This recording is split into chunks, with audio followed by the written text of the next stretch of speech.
Well, I just found out about this a day or two ago, and I had some more about it that I wanted to talk to you about. Don't you find it kind of convenient that Trump is speaking to the whole world on the Feast of Trumpets? You know, the whole world is gathered together in Manhattan for the United Nations General Assembly, and Trump just happens to be speaking on that day. So here's what I wanted to, show you and ask about. Why is the word Trump only in the New Testament twice and only in the rapture verses? This is 1 Thessalonians 4, starting in 15. For this we say unto you by the word of the Lord, that we which are alive and remain unto the coming of the Lord shall not prevent them which are asleep. For the Lord himself shall descend from heaven with a shout, with the voice of the archangel, and with the trump of God, and the dead in Christ shall rise first. Then we which are alive and remain shall be caught up together with them in the clouds to meet the Lord in the air, and so shall we ever be with the Lord. Wherefore comfort one another with these words. 1 Corinthians 15:50. Behold, I show you a mystery. We shall not all sleep, but we shall all be changed in a moment, in the twinkling of an eye, at the last trump.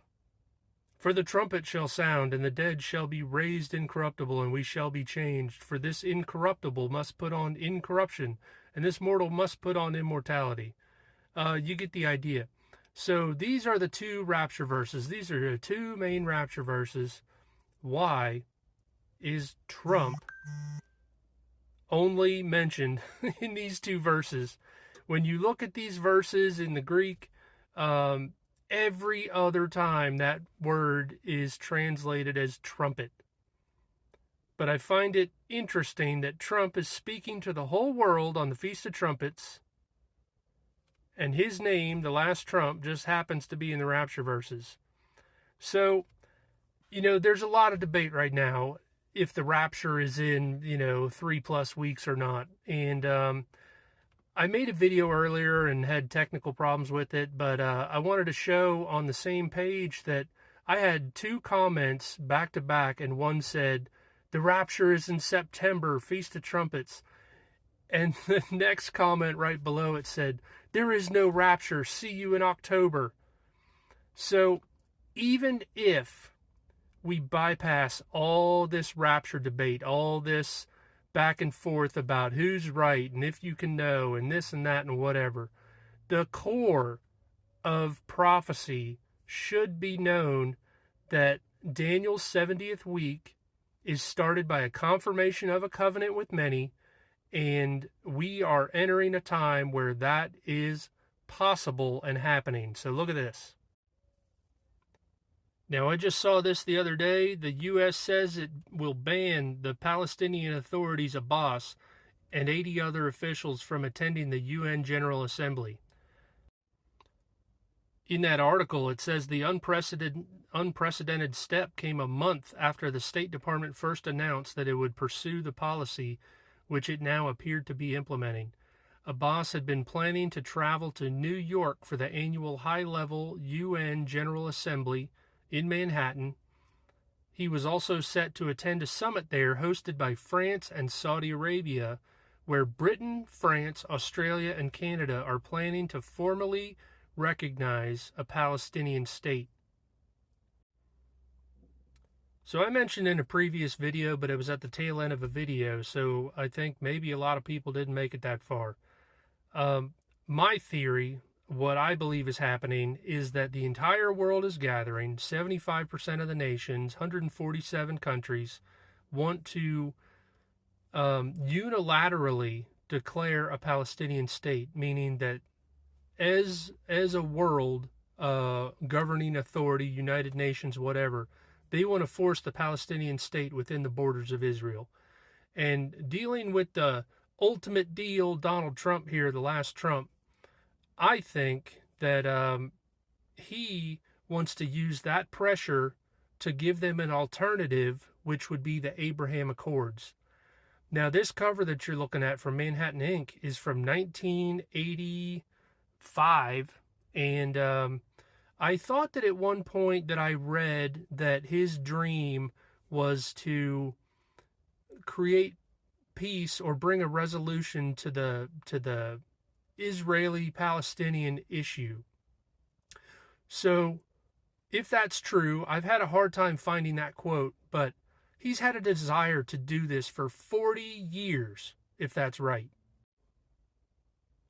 As far as I'm aware, Trump himself recently posted this to his X account. The world will soon understand nothing can stop what is coming. What does that mean? The only way that I see, that I understand, is that this man has more persuasion over the Israeli situation than anyone in the world. And he's been putting together the Abraham Accords ever since his first administration. And like I said before, I think that they're going to use the United Nations and pressure from the whole world to say, we're going to unilaterally declare a Palestinian state within your borders, whether you like it or not. And I think that Trump is going to come and offer the Abraham Accords as an alternative. And this guy is speaking on the day of trumpets, the day that everybody's looking for the rapture, the day that everybody's looking for all the numbers to add up, that, I've got a whole playlist of all the numbers that add up, whether it's jubilees or whether it's day counts between Feast of Trumpets and Day of Atonement, or whether it's, all the evidence that, if you're watching, is there to look at. And this man is going to speak to the whole world on that day. And his name happens to be in both of the rapture verses on the day that we're looking for the rapture. So before I get into this last thing, I'll say one thing. I previously recorded this video once, and I included a screenshot of the people that one was saying the rapture is in September, and one was saying that there is no rapture.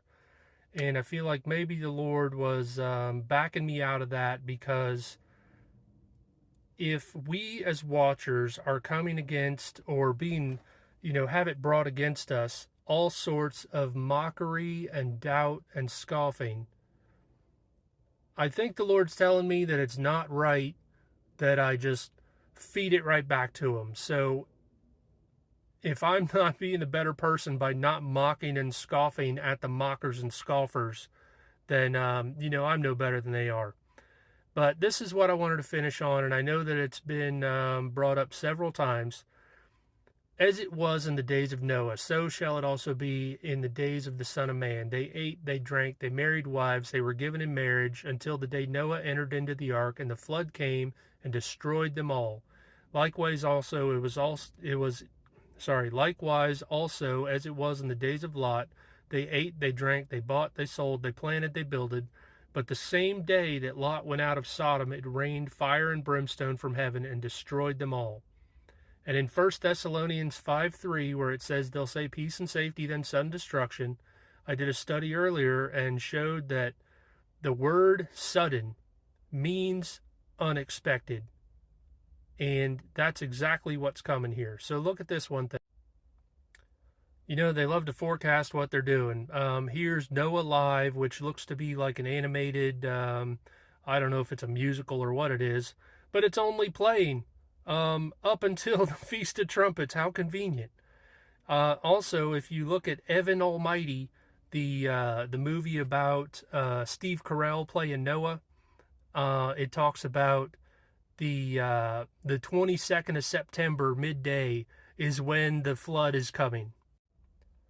So this is the last thing in Luke 21. Take heed to yourselves, lest at any time your hearts be overcharged with surfeiting, drunkenness, and cares of this life, so that the day comes upon you unawares. For as a snare shall it come on all them that dwell in the face of the earth. Watch ye therefore, and pray always, that you may be accounted worthy to escape all these things that shall come to pass, and to stand before the Son of Man. How close is that day? Everything's in place. Even the confirmation of the covenant is being positioned. So watch and don't be taken unawares. Jesus is coming.